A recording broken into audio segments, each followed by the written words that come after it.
What's up, everyone? In this video, I'm going to show you some plugins that I've been using for over 10 years consistently in pretty much every single one of my mixes. So let's get started. First one I'm going to talk about is the Waves SSL bundle, specifically their E channel here and the bus compressor. So both of these you'll see all over my mix, especially the SSL channel. I mean, if we check out this track right here, has made its way into my bones, and there is no relief from you. we got kick, snare bottom, snare sample, toms, room track, another room track. That's just the SSL channel. So basically the SSL channel is like my go-to EQ. It's on like 80% of the tracks in this mix. And then the bus compressor I use on the drum bus here. And then I also use it as a parallel bus compressor.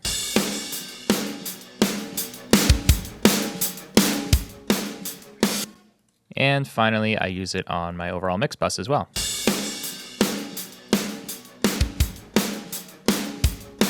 So SSL channel, SSL bus compressor, every single mix all over the place for definitely over 10 years.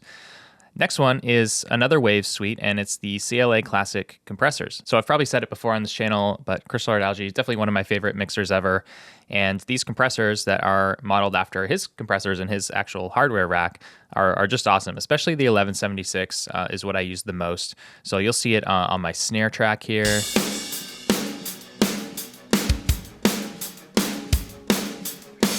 I use it on room tracks, overheads for compression, and then especially on vocals, like lead vocals, especially the Bluey. It's like, man, I don't know what I would do without this thing. Let's check it out. Memories of springtime with the flowers all in bloom. Here I am, just wishing I was still in love with you. I mean, this Blue 1176 on vocals, lead vocals, is like easily over 50% of the lead vocal sound that I get in my mixes. It's usually like the first plugin that I dial in on the vocal chain, and then I'll put an EQ before it, which is the SSL channel. So those two plugins in tandem are like 90% of how I get my lead vocal sound. So absolutely love the 1176s, usually the blue on leads, sometimes the black on background vocals, and then, like I said, on some drum tracks as well. Oh, and bass as well. And again, you'll see on bass, I've got the SSL channel. Memories. Into the 1176.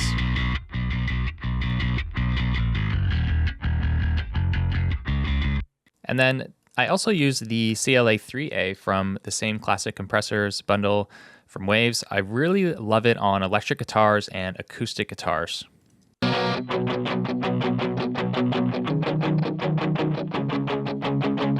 It just does a very subtle thickening and fattening and a subtle squeezing of the guitar tracks that is just right. And especially on acoustic guitars, I don't have any in this session here, but if you throw it on acoustic guitars and get 5 to 7 dB of gain reduction, it just gives it a really nice attack and fatness to the chords as well. So that's another go-to.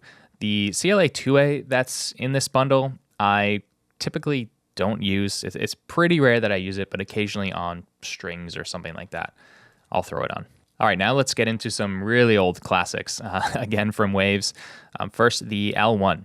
This thing is awesome. It's just got a great sound as a limiter. It really just pins things right up front, and it's kind of the finalizer in the chain for a lot of the tracks that I do. Well, not a lot, but especially vocals and bass, and sometimes guitars are where I use them the most. Memories of springtime with the flowers all in bloom. Here I am, just wishing I was still. So usually on a vocal, I'll just kind of shave off the top transients there, especially when I do heavy compression. It sometimes creates a lot of peaky transients on the vocals, and so I'll put the L1 on to smooth that out. I also like to use it on bass, again in a similar capacity, just kind of finalizing it in that last little bit of dynamic control.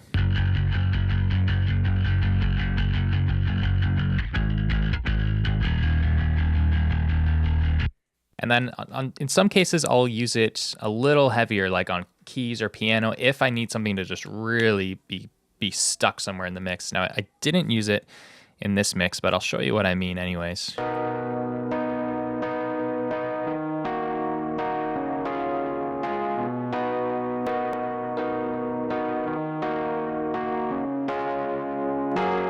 So I do something like this. If I really wanted this, Wurlitzer, for example, to be a focal point in the mix, I'd probably do something like this with the L1.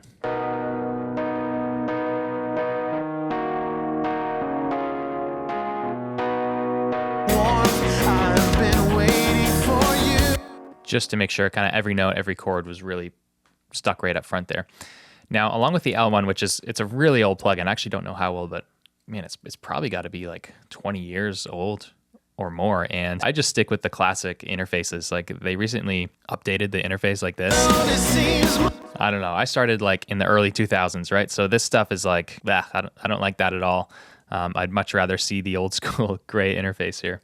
Another one that is in the Waves Platinum bundle, which I think is the one I have that I've been using forever, is the REQ. So this is the EQ that I use more for like surgical cutting, and when I need to do like a little sweep to try to find like a problem area, let's say on rhythm guitars, to try and cut out some of the nasty fizz.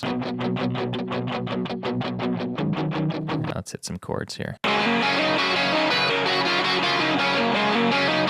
So pretty subtle here. But yeah, when I need to notch stuff out, maybe do some extra cuts that I'm not doing on the SSL channel. The SSL channel is more of like my paintbrush, where I'm like just doing the broad strokes of EQ and enhancing things. And then the REQ here, I'll usually just do to like an extra cut, like for example here on this kick drum.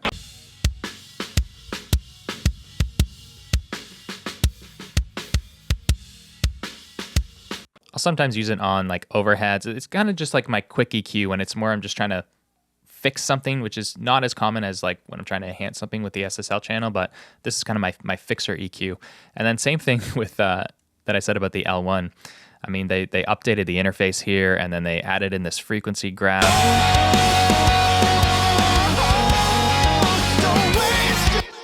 I don't know. I'm definitely not a fan of this. It's probably just what I'm used to, but I like the old school layout, and I don't like seeing the frequency analyzers. I purposely avoid using plugins that have those graphs, because if you didn't know this, like 80% of what our brain interprets is influenced by our eyes. Like our brain relies 80% on our eyes and like 20% on the other senses, including your ears. So if you've got a ton of visual stuff, like you're going to make moves in the mix that have nothing to do with what you're hearing, just what you're seeing. And like, I know that that's a problem, and you almost can't even help it.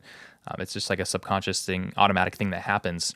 And so I just try to avoid those kind of plugins that I know are going to like mislead me potentially visually. So that's an old classic. I know there's a lot of cool plugins out there, like the Fab Filter stuff with EQs and the Slate like Infinity EQ, where they kind of have a similar interface, but they've just been taken to like a way more modern level. I don't think there's anything wrong with those. I think they do some really cool things, but I don't know. It's just really fast for me to use this old REQ. So it's one of my faves still. All right, the last few plugins I'm going to mention are more saturation distortion style. So first, Massey TapeHead. So Massey was like really popular with their plugins probably 10, 15 years ago as kind of an alternative to like the big companies like Waves and whatnot. And he put out some great plugins. He's got a limiter, he's got an EQ, a compressor. Those I used to use a little bit, and they've kind of faded away in my workflow, but the TapeHead has always stuck. It just does something cool. Admittedly, I use it a little less now than I used to, just because other cool saturation plugins have come out, like the Soundtoys Decapitator. I made one called Escalator.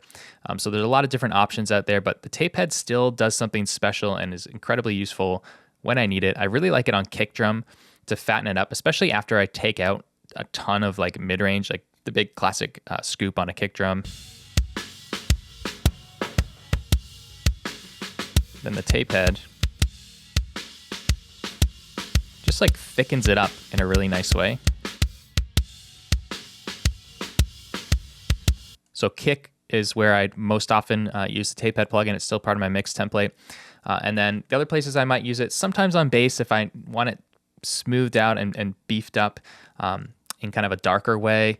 Lead guitars, if they're really like harsh and nasty in the high end and the high mids, like kind of scratchy, hard to listen to, throwing that TapeHead on with just a little bit of saturation on it will really smooth out that high frequency range and kind of bring out the lower mid range, which really helps it cut through the mix. So I love it there. And then sometimes on screams, again, if screams are kind of thin and harsh, then I'll throw on the TapeHead and do some saturation to really thicken up the low mids as well. Another saturation plugin I've been using for over 10 years is the Crane Song Phoenix. So this thing is pretty subtle. I mean, even if you crank it up, it's still a subtle effect. So where I use this a lot is on the drum bus. So I'll show you that.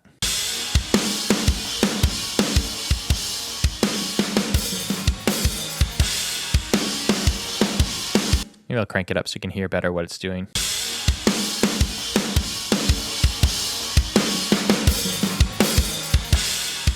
So like I said, even at high settings, it's pretty subtle, but I really love, especially how it saturates the low mids.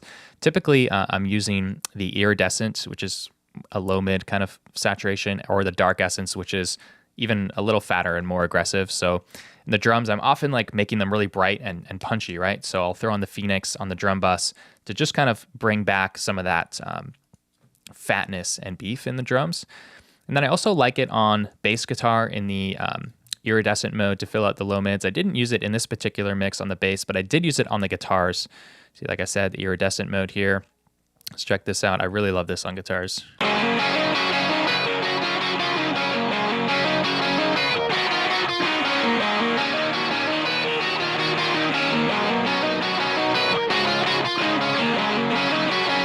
So I use this a lot on rhythm guitars, left and right, the main guitars. It really just does a nice saturation that fills it out, especially the low mids in this iridescent mode.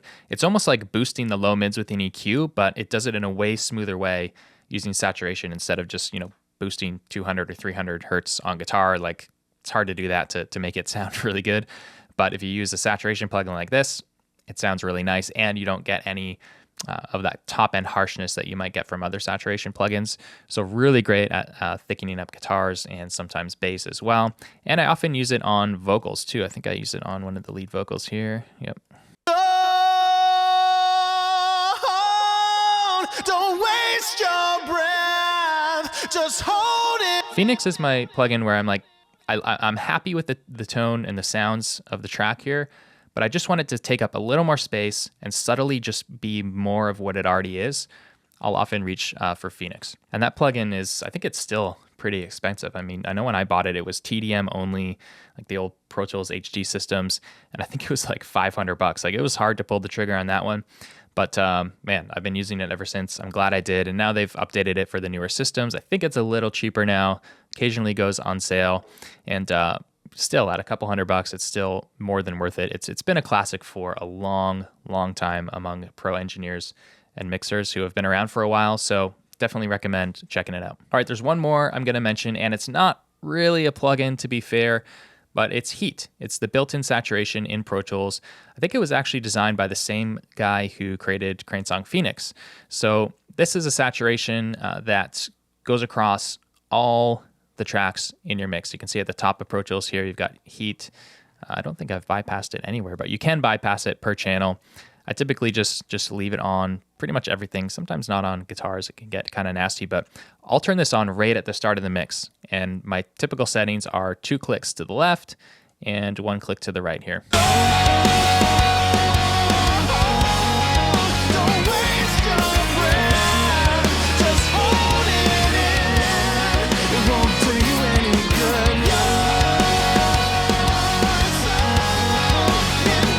It's just providing like that little extra, like if you soloed the track and we're turning it on and off, you probably wouldn't really hear it that much. I mean, let's try on guitars.